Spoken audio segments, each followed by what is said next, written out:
The latest news, national issues, the political scene, and conversations with prominent personalities. All these firsthand at the forefront.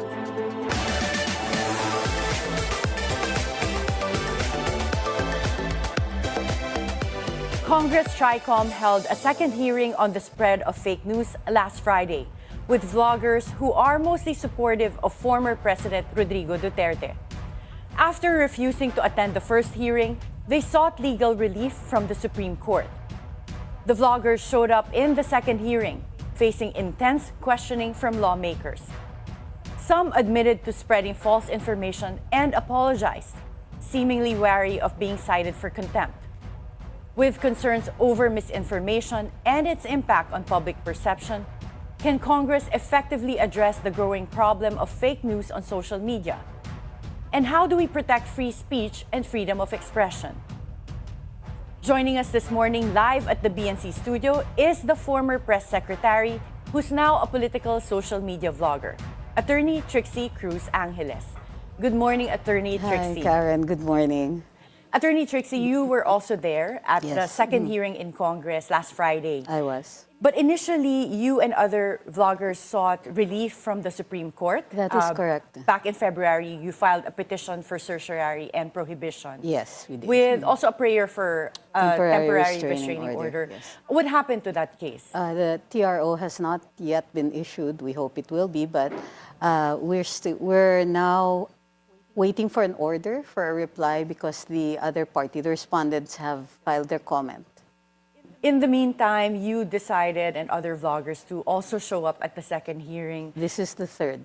Third na. Yes. And what was the basis for your decision? Were you worried that they would cite you in contempt or also issue an arrest order at some point? It's a subpoena.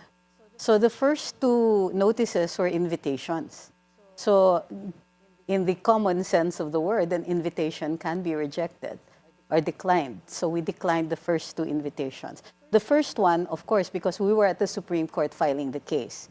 In the second one, because we are contesting, and in order to be consistent with our petition, we declined to attend as well. In the third one, because there is a compulsory process, there's a subpoena under pain of contempt, we have to show up, so we did. Yeah. What did the subpoena state in terms of making this third hearing different from other hearings to justify issuing a subpoena instead of an invitation? Because normally for hearings in aid of legislation, which is what really Congress is doing, the most you can do is really invite resource speakers. Yes. So what was the justification for making it a subpoena this time? There was no written justification. It just indicated under pain of contempt. So it was a subpoena ad testificandum, which we were also unable to clarify as to what exactly we were testifying on. However, we did show up given the pain of contempt. Yeah, so when you showed up, was there anything different from this third hearing compared to the two other hearings in terms of your role as resource speakers to show why, this time a subpoena would have been necessary? Well, before I continue, I would like to remind everybody that as resource speakers, we were reminded by Congressman Paduano not to attack the committee since we were all still, technically still under oath, and it's part of their rules that we cannot speak about it until after the hearings have been terminated. So there would be more hearings to come? He did indicate at least one more. There's at least one more, yes. Okay, and going to the hearing last Friday, there were 3 vloggers that were grilled by lawmakers that admitted to posting fake news. But correct me if there's anything inaccurate here.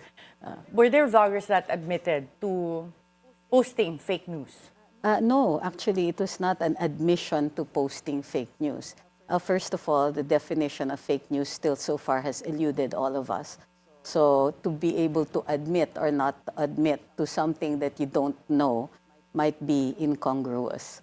So what they did was they admitted to making the posts.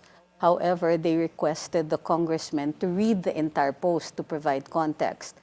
But they were grilled on particular statements made in those posts.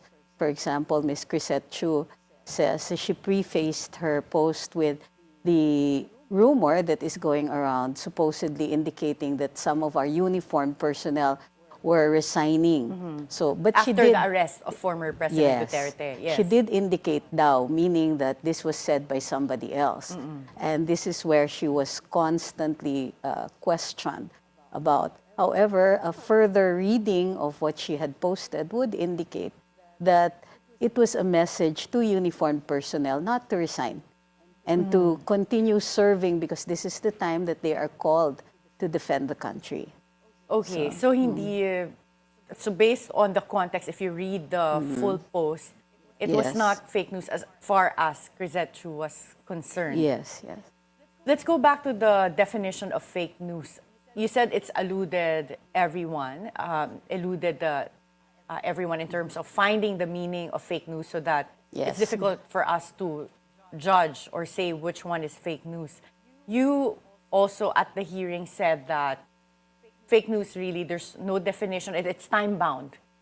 You gave us Oh, an wait, example, Galileo, where I didn't say that all fake news is time-bound. I Okay. said, for example, mayroong fake news na time-bound. So that was number one in the okay, list so of it's examples. very good that you're Yes. sitting here right now because Yes. I saw that portion as a clip in one of the news coverage from that hearing. So Yes. yun lang yung portion na na-capture. So Oh, there's a whole list. Yes, okay. Yes. So you only said it's one of the forms of fake news. Yes. So for example, Galileo back then was prosecuted for saying that It's 1622. that this- the planets revolved around the sun. The and then- heliocentric Yes. model. And then it turns out he was correct. So Yes. what then do you think are the different types of fake news and how do we agree on what the definition should be? Well, what I was giving was examples of which Congress might want to consider, would this be fake news? So if you listen carefully,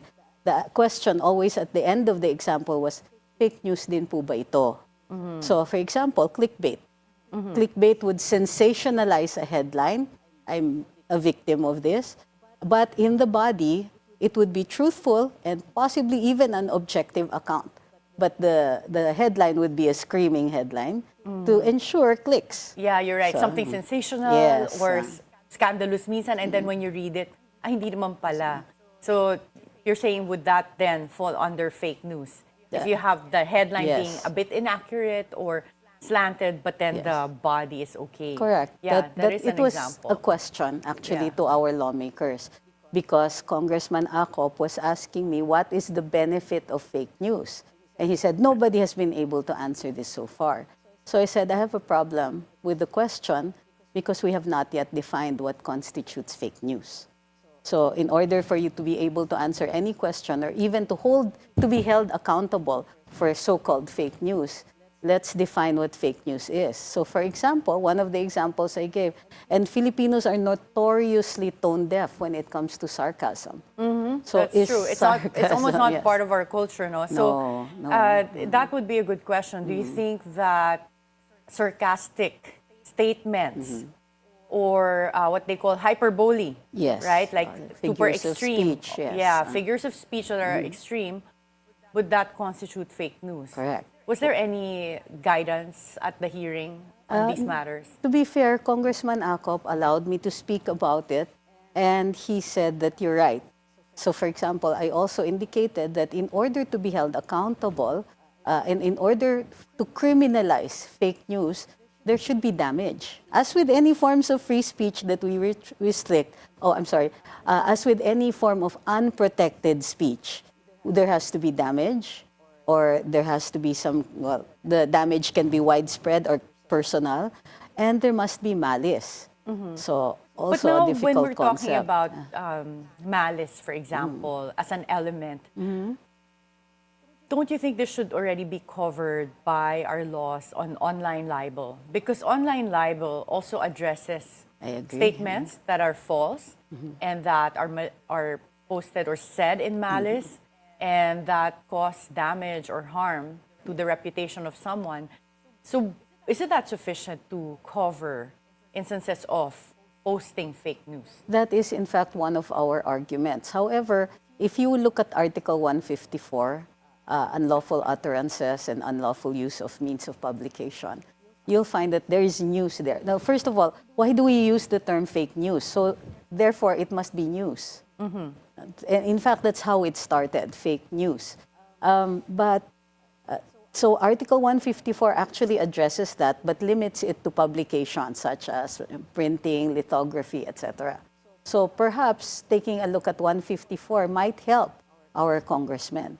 So there are many other means. You just need to amend it, possibly to include social media. But there must be criminal intent.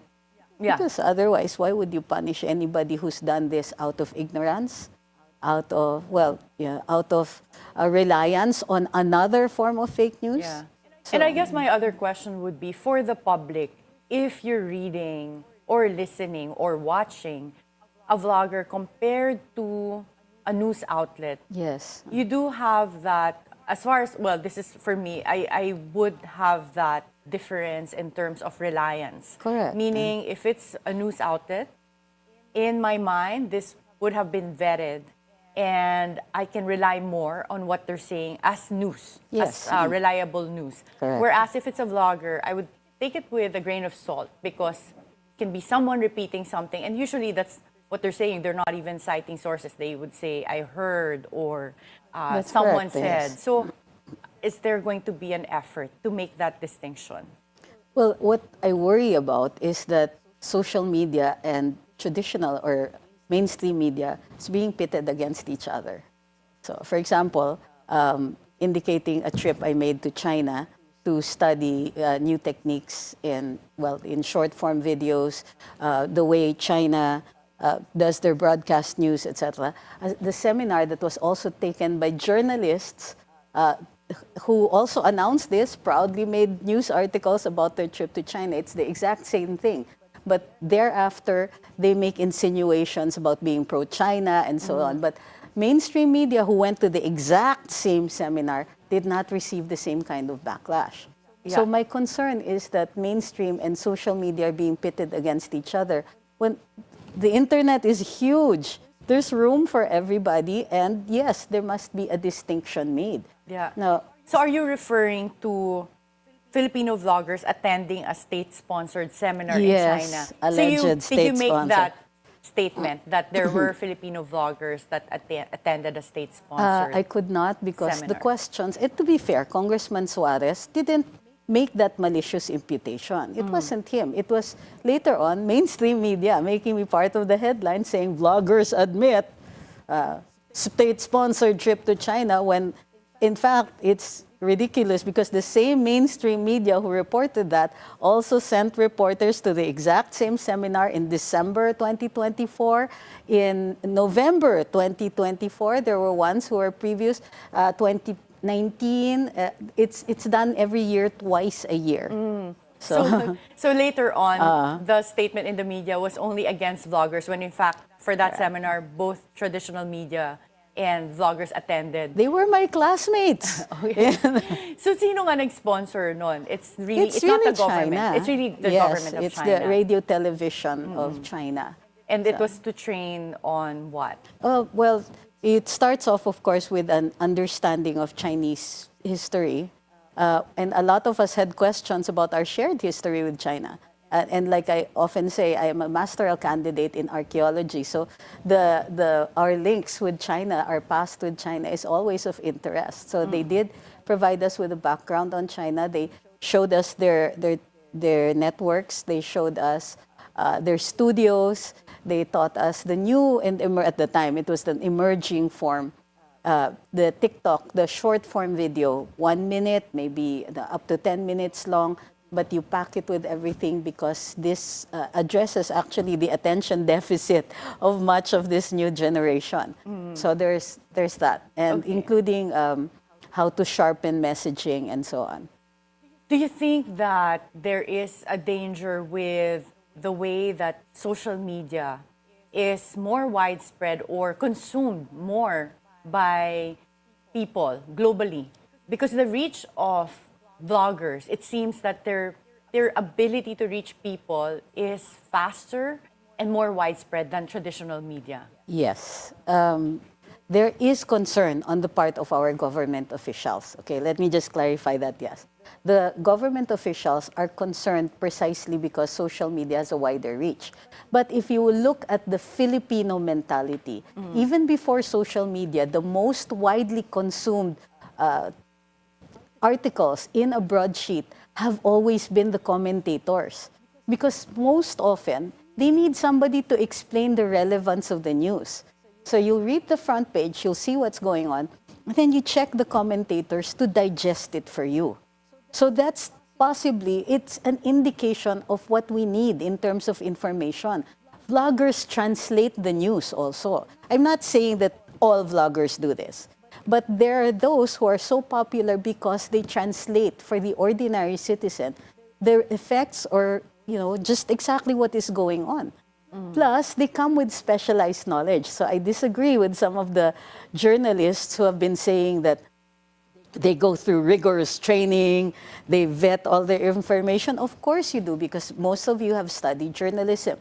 But what about those vloggers with specialized knowledge? Sasso Agando Sasot, who is a doctoral candidate for international relations, certainly knows more than the average journalist about international relations. Lawyers have an advantage, doctors have an advantage. People with other specialized knowledge, history majors, archaeologists, all that. Now that you mentioned that, I do remember there's a European woman that I watch on YouTube because she has specialized knowledge on physics. Yes. Trying to remember What's her her name. name? She's a cited, but yeah. I watched the same thing, yes. She quantum mechanics or whatever. She's very good at explaining Yes. it. So, but to that extent, I would say that some vloggers are basically professionals that Yes. have that additional medium of outlet Yes. to either explain or share their knowledge. So during the hearings, what was really the main concern that was trying to be addressed in aid of legislation? Is it just because when you say fake news, you're right. It should be, if we're following the sense of that word, it would be news, meaning Yes. it should be announcing something, at least similar to traditional media. So Yes. if we go to the revised penal code, it would It have that passes same itself off as implication. news. Yes. So if Article you're just 154. commenting on recent events, is that something that is sought to be covered Exactly, by yeah. legislation? So that is the question, because both MJ Kiambao and Crisette Chu were questioned on that. So my question is, therefore, are they trying to define fake news as any post made on social media? Yeah. Was there any resolution on that issue? No, but it was duly noted by Congressman Akop. Okay, so perhaps in the second hearing or the succeeding fourth, hearing, yes. fourth, that's something that can be covered. But I'd like to go back to Crisette Chu. She also at some point apologized. And when I was watching or reading some of the news coverage, they showed that some of the vloggers cried. But when I went to TikTok, there were a lot of comments that said she didn't cry because she was sorry or because she did something wrong. She cried out of anger or frustration, dahil pinipilit. But would you know if she really cried in the sense of what we know that, cried out of sorrow? Cried out of frustration, really. The front row seat. I was beside MJ, MJ was beside Crisette. So I actually didn't think that she would cry, but she was, as most of these hearings go, she was interrupted. She felt that she was not able to fully explain her side. She felt that she was singled out by Congressman Asidre. These are feelings. They're neither right nor wrong. So, and she felt that she had not fully been able to be given a chance to explain what she had written. Yeah. And this was in relation to officials resigning from the uniformed personnel. Uniformed personnel. Yes. And then you said that the full text of her post actually was calling on people not to resign. Yes. What do you think in terms of Congress's contempt power? You're a lawyer, you're also a former press secretary of the government. With the way the contempt power is now being used by Congress, do you think it's still within the bounds of what's allowed? Because were cases in the past, of course, some landmark cases, Arnold versus Nazareno, that Yes. said that Congress does have a right to contempt power. But then we have the more recent, I think 2024 case of Ong versus Yes. Senate, where the Supreme Court said that there can be grave abuse of discretion. Yes. You need to provide due process. Yes. So when a resource Yes. person is being asked to apologize under pain of being held in contempt, is that something that is within the bounds of the contempt power? I mean, for me as a lawyer, it's the first time I saw that a demand for an apology would lead to contempt, because normally it's refusal to answer a question or to Yes, provide yes. information. So, well, like I said, we had been reminded not to attack the committee. However, it is something to look at, certainly. I think it is ripe for some kind of adjudication to further define the tenets in the Ong case. In Lincoln Ong's case, he was not given due process. So you must be given notice and an opportunity to explain yourself. It could possibly fall under that. I'm answering as a lawyer and not as a witness. Yeah, no, So that's the reason I'm asking you. I'm taking advantage of the yes. fact that you're a lawyer Yes. and also a former government official, just Yes. to pick your brain, because, again, like for me, even in rules of procedure, normally contempt comes after refusing to answer or behavior that... yes, contemptuous behavior in court. unruliness, Yeah, yes. exactly. So for me, using it as something that can penalize a person for refusing to apologize, I'm not so sure if this. I think it's the first time I've seen. Actually, that it was type of- MJ who was threatened with contempt if she did not apologize. There are instances, if you look carefully at the videos, where they were being asked questions, but they were interrupted. So my question is, well, one thing to look at is this still due process? You're asking somebody to explain, but if you don't give them the opportunity to fully explain themselves, would that still constitute contemptuous behavior? What do you think would be an effective entity to monitor fake news or Yes. fake information, just because we haven't defined the scope of the regulations yet? If it would cover news or Yes. also commentary and information about everything. So, Congressman Geraldine Roman was proposing a sort of council similar to the KBP for self-regulation. So membership, but membership would be, sort of required. We know that KBP cannot require membership. So that's another thing that needs to be looked at.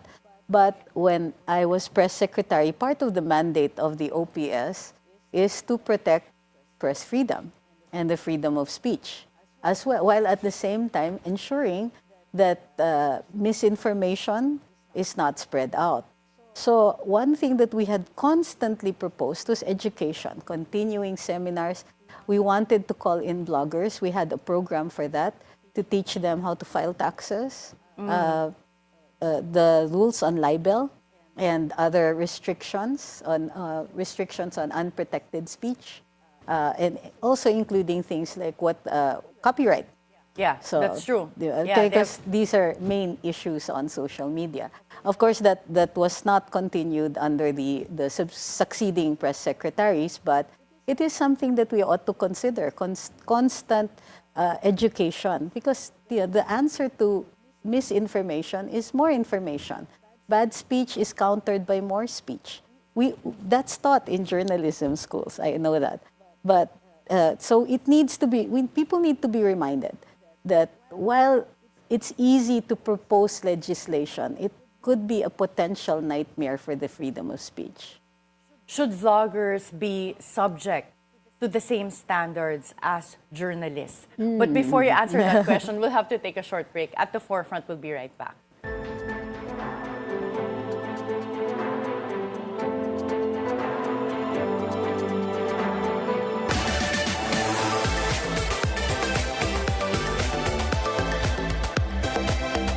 Para sa pag-uswag kan mga Bicolano, kaipuhan ibalik ang Bicol Express. Kaipuhan na sing tibay, sing rikas ng bullet train gikat sa Japan. Bullet train para sa Bicol. Ang programa kan Bicol Saro na mataong kagmahan sa pamilyang Bicolano. Kafuerting proyekto kan Bicol Saro para sa pinakamarikas na Bicol Express. Bicol to Quezon in just 1 hour. Bicol to Manila in just 3 hours. Bicol Saro. Ang party list na magtataon nin progreso para sa mga Bicolano. They say one man's trash is another man's treasure. Who would have thought na ang mga pinaglumaang upuan sa isang fast food chain magiging instrumento rin para mabigyan ng magandang bukas ang ilang mga kabataan? Pagpasok po dito, sira-sira ang upuan at mga mesa. Minsan naman dito po kami sa saig nagsusulat. Hindi po maayos makapagsulat, di po makapag-focus. Ang mga store furniture na di na magagamit sa isang fast food restaurant, ginhawa ang hatid para sa mga mag-aaral na nangangailangan ng mga armchair. Hindi lang yan, dagdag income din para sa mga nagpo-produce ng mga upuang ito. Witness how this initiative of environmental responsibility became a continuous commitment to students and the community. Catch Pay It Forward as we hear more stories of companies and organizations doing their corporate civic duty. Airing on March 24 at 8:30 p.m. only here on Bilyonaryo News Channel.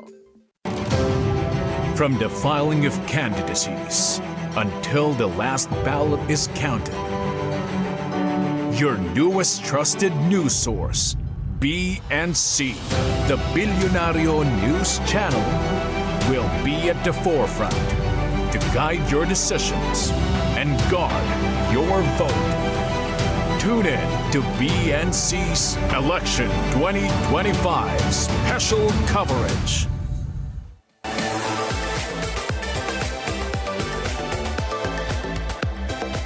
Welcome back at the forefront.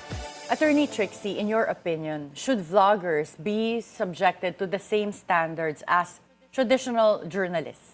Yikes. By standards, I assume that you mean the code of ethics of journalists. Since we're not journalists, I don't think so, because this would now be a burdensome restriction on free speech. Sometimes bloggers will just post, had breakfast. I mean, really, do you want to subject to certain standards what I had for breakfast? Did you really eat the breakfast that you posted? But yeah, that's do you a have good question. documents attesting to that? Were there any witnesses? So no, of course not. In the same way that what we want is more speech. The guarantee under the Constitution is that no law shall be passed abridging the freedom of speech. If you set standards, are those standards enforceable? So if they are, then that already constitutes a restriction, an abridgment of free speech. So no, definitely not. We want 1,000 flowers to bloom. We want more people writing, telling us their thoughts. We want more information to get out there. We want to encourage more people to speak up. I don't know if you know this. This is about autonomy. If you read all of the treaties now on free speech, the more recent ones, it explains why in a representative government like ours, kasi we vote for people to sit in office and they're there in representation of us. We do not get to write the laws, we let somebody else do that for us. But free speech is the expression of the autonomy of the voters. Kasi you don't have any more power. Once you voted that person in office, it is presumed that this person is acting on your behalf. But because they don't always act in our interest, free speech is the expression of the autonomy of these voters. We get to still be able to say, uy, binoto kita, pero hindi ko gusto yung ginagawa mo. So that's one of the reasons why the Constitution guarantees this. What about having regulations when it comes to news? So I think this can be a ground where there can be some form of regulation as to the standards of what you state there.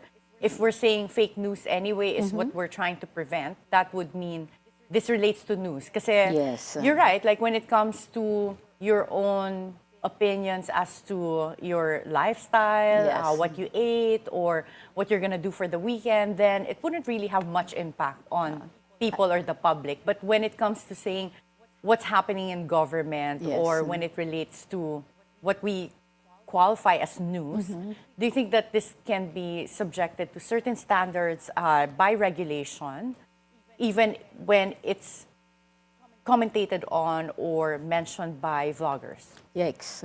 Again, well, for journalists, for publications, there's Article 154 if it affects the national interest. I do not see why we should subject vloggers to the same. Well, of course, if it passes itself off as news, diba? If a person pretends he puts in all the bells and whistles of, let's say, a certain network, then yes, of course, they'll be liable. And the laws are already dealing with that. But beyond that, I think what we should be more encouraged to do is to share information, as well as journalists should be encouraged to be telling vloggers, well, okay, you can do this. On the other hand, you can do this. This is an old debate, actually. This debate is between tabloids and broadsheets. And they were doing this in the 1920s. So back then, yes, there was already a distinction between tabloids and yes, typical, like the newspapers. And meron ding distinction as to how much regulation should be made between those two And types in of fact- publication. And in fact, traditionally, very little regulation has been made. So it's really up to the reader to decide that. And therefore, the response of government ought to still be education. Inform the people. I think that one of the reasons many of our government officials are so frustrated is because they're losing the communications game. It means their own comms people must step up. So teach vloggers, instead of getting angry at them, indicate the difference between journalism and vlogging, and then indicate that if you are a vlogger with a far-reaching, with a reach of going into the millions, then you should also understand that there will be people who will misunderstand, misinterpret, and so on. And it now becomes, something that vloggers can be made aware of.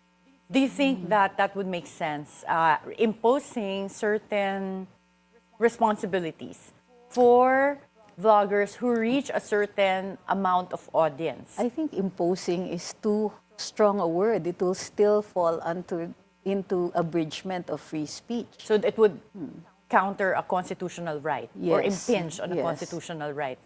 So like I keep saying, bad speech, counter with more speech. If somebody says something wrong, then you must be quick to help correct that impression. What about memes? So that's yeah, something yeah, that yeah. to me is also not clear. Is this fake news? Because is it even news when you have a meme? There were some memes that came out. Actually, naging laganap yung mga memes. Correct.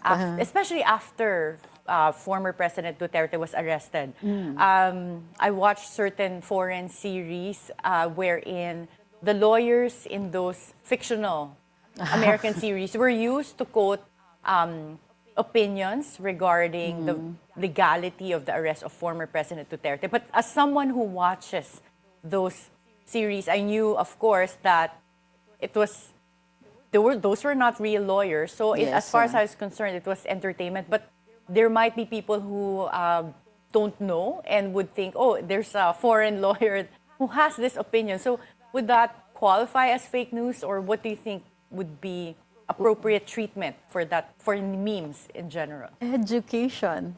Because the reason these things are misconstrued is because the reader or the consumer cannot appreciate it for what it is. It's a TV show. It's a meme. It's a reductionist approach to a complex issue. In your opinion, were those fake memes, or some of them, really meant to be entertaining and not mislead the public that this foreign lawyer is giving this type of legal opinion?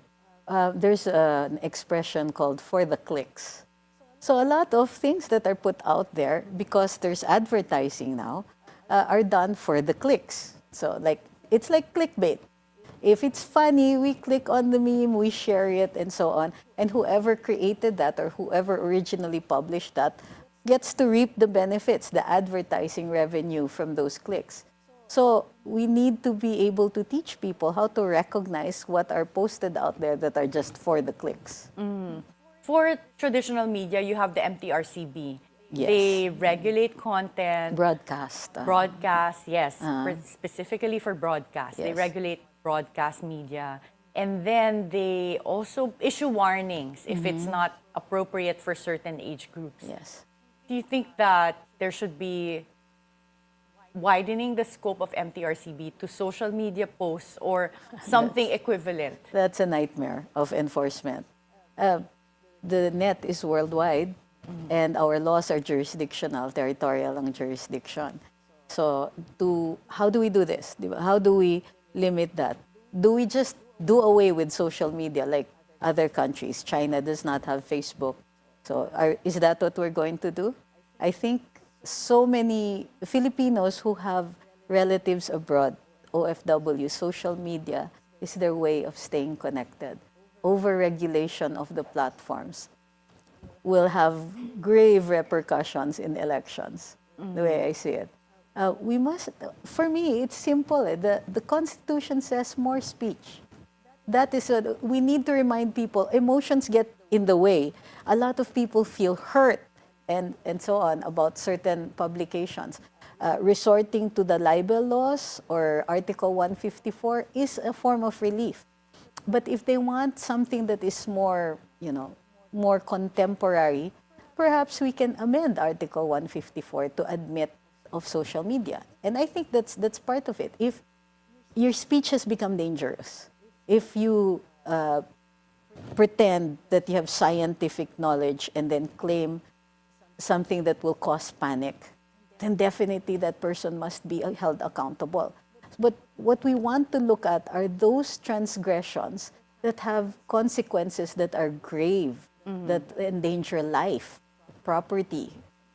Or stability. Well, Yes, I'm remembering that a social media post of a police officer led to the filing of inciting to sedition just Yes, recently. yes. So we do have a lot of laws that correct. could address threats to people, property, or even the stability Yes, of peace the and government. order. Yes. But when it comes to claiming damages in case you're a victim of, well, I don't know now what to call it, fake news, fake information, or damaging reputation because of a blog, this sometimes can be difficult for people when it comes to requesting for relief from the courts Yes, because of the yes. cost it entails to hire a lawyer and then file cases and then even go through all the proceedings. Do you think that they should find a way for filing cases to be easier Yes. or more affordable? You know what the hard part is in filing libel cases is locating the person, because there's so much anonymity on the net. So the way I see it, social media platforms must be allowed to, you can file some kind of petition that will go through the usual due process for you to be able to get the kind of information so you can enforce your rights against libel and so on. So that's one. We need to address location, identifiability of people, because the anonymity really protects so many people online. We want them Against accountable. accountability, Yes, no? Yeah. particularly when it comes to libel cases. They can post anything, they can destroy your reputation and then disappear. So we don't want that. We want to be able to trace if somebody is committing a crime. So perhaps that's something, and I proposed this even before when Senator Grace Poe was holding the hearings during the Duterte administration. We need to be able to identify the people who are actually doing these things. I'm curious to hear your thoughts on trolls. So as a vlogger, kayo, wala kayong anonymity because your face is right there Yes, when you're talking. But when it comes to comments, that's where a lot of trolls Yes. thrive because they can post whatever they want. But as you said, there would be no accountability because we don't even know their identity Yes. and location. So what are your thoughts in terms of, well, what is that word? How do you regulate trolls? Because you don't even know who they are. But in terms of regulations on preventing trolling. If you read the paper Architects of Network Disinformation, which is a seminal paper on these things going on online, they identified the culprits for this actually, and most of them are the operators, PR agencies, ad agencies. Originally, the troll farm were hired to push marketing. It's a marketing tool. So you want more clicks on a certain site, let's say selling something, more clicks and more people are exposed to your products, more people will buy. It used to, or they would use that for the promotion of certain actors, actresses, celebrities. They'd bring in the trolls and you'd have like 1 million followers in sometimes overnight. So this is networked disinformation. It means you're actually making it appear that somebody is more famous than he or she actually is, or a product is something that it... But now it's led to trolls giving comments, especially if it's a political issue. Exactly. Or pagka magka-campaign na. So now laganap din yung trolls. Politicians have discovered the troll farm. And so now they are being used. It's no longer just commercials or celebrities. Now it's the possibility of transforming certain opinions. Do you think that this should be subject to regulation? Because now I'm thinking, I don't know of a law that could arrest someone for having a troll farm. There's none, actually. Because this is, it's the net is wide open. There's no regulation on it. I'm not a big fan of regulation because when So it just comes let to it be, speech. in your opinion. I Like, think bayaan that- lang yung trolls. But we should be aware that these are trolls. And maybe, again, more education. If a person has 1 million following, but the engagements are like 200 or less, then you know that it's a troll farm that clicked on the likes. So recognizing also when the disinformation it's a manipulation. So these things will always leave evidence. So recognizing the signs of a person being promoted by a troll farm is one thing to empower our readers. Attorney Trixie, vloggers have also attacked mainstream media. Oh, yes. Do you believe that mainstream media is also responsible for spreading disinformation? But before you answer that question, we'll have to take a short break. At the Forefront, we'll be right back.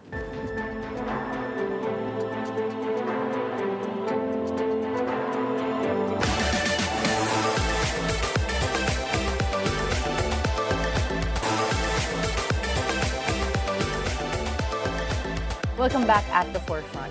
Attorney Trixie, do you believe that mainstream media is also being used to spread misinformation? Yes, actually. Yeah, that's why I qualify. Ang bilis It's okay. na. No offense taken. I'm sitting here as a traditional media. But Galing din ako sa mainstream, Yes, di but ba? why? I used to Why be do with you say radio. that? I wrote for the Inquirer, you know that. So, why? Well, the classic example would be, of course, what happened last Friday. So, Congressman J.J. Suarez simply asked about my trip to China, and he made no allusions of any sort. But the headlines were all the same. Well, not headlines, but the headlines. Yeah, for articles, the title of articles. Yes, were all the same and all the same wording. What was the wording? Ex-PCO chief admits state-funded trip to China or something like that. Baka pang clickbait, because it does sound juicy when you Diba? say It that. does, So I would definitely read an article like that. So yeah. wait, but let me correct some things. I was never PCO chief. Okay, Executive Order number 2 created the Office of the Press Secretary. So it was all about me. Loko lang.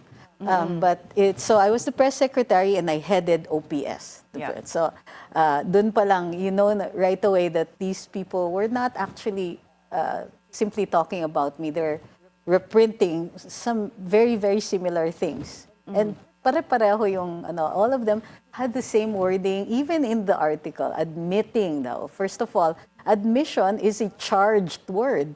There is no admission. I was not accused of anything, to be fair to Congressman Suarez.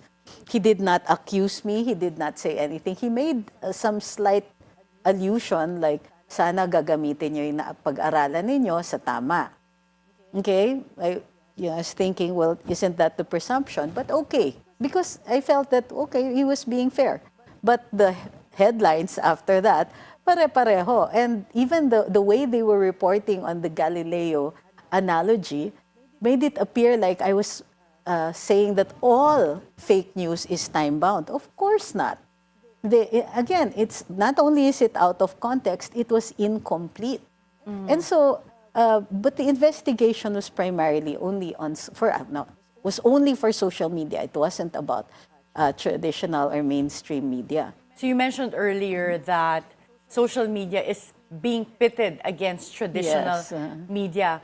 How would you describe the behavior, or how would you comment on the behavior of some pro-Duterte vloggers also attacking mainstream media? So some of them yes, that's have true. called for boycotting some Yes. mainstream media like Inquirer, GMA7, Rappler, and accusing them.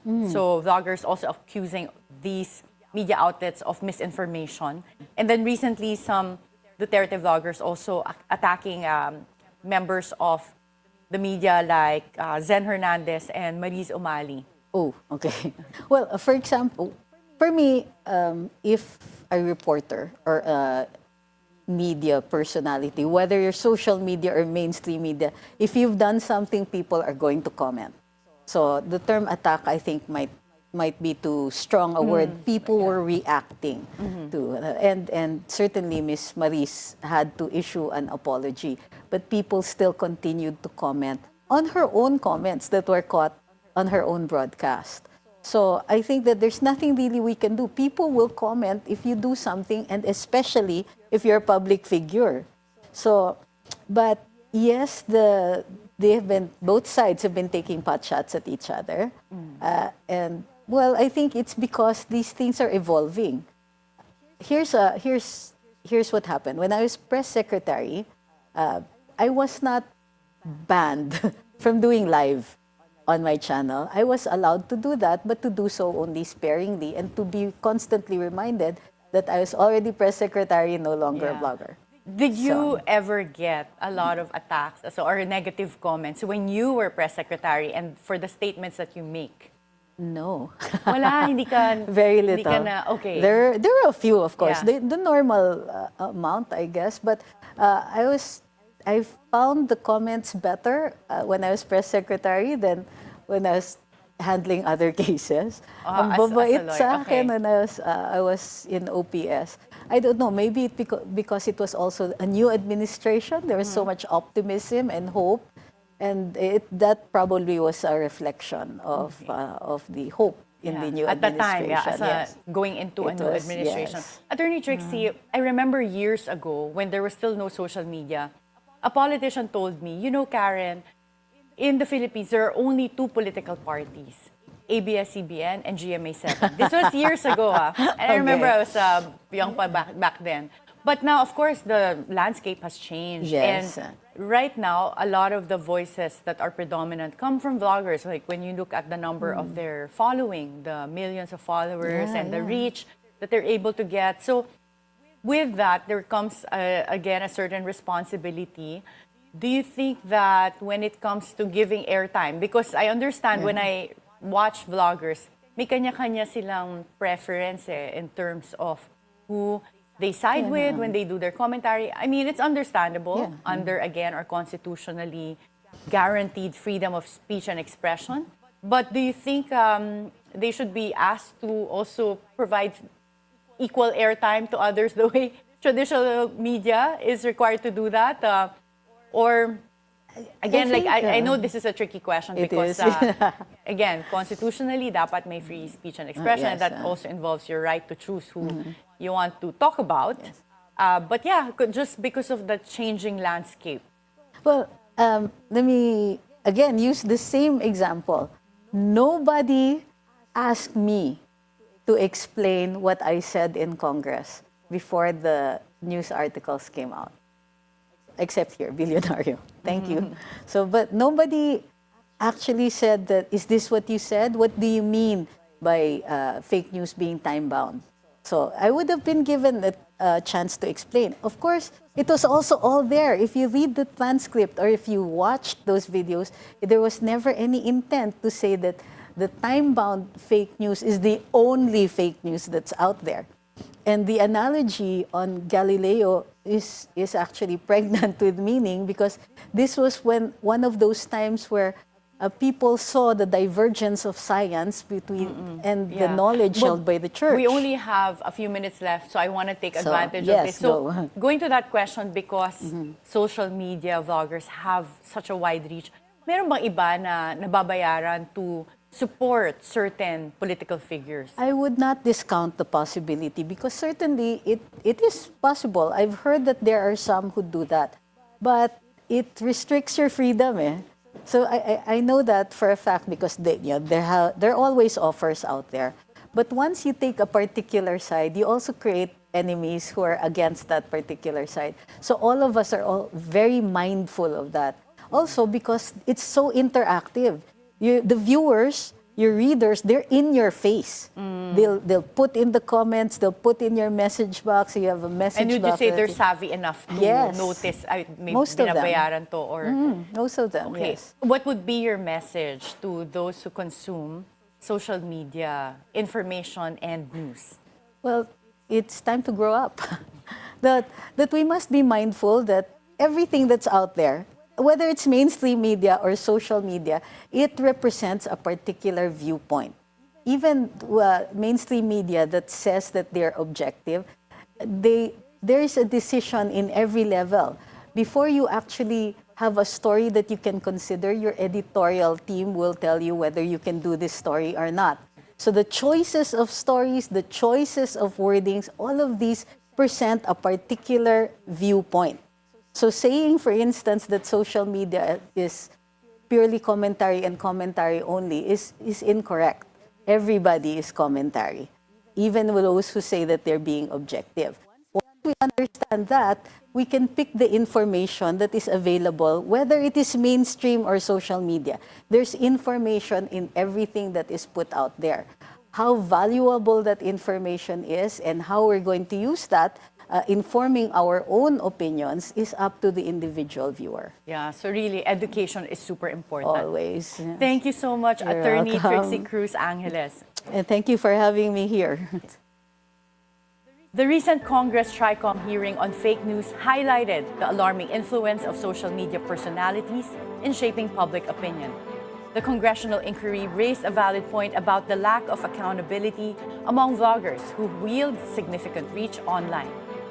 Given the possible consequences of digital misinformation, the call for clearer regulations and responsible media content becomes increasingly relevant. Be timely informed, be insightful of the news. Always stay at the forefront. Join us again tomorrow for meaningful conversations that would help you form an objective personal opinion. This is Attorney Karen Jimeno. Thank you for spending your hour with us.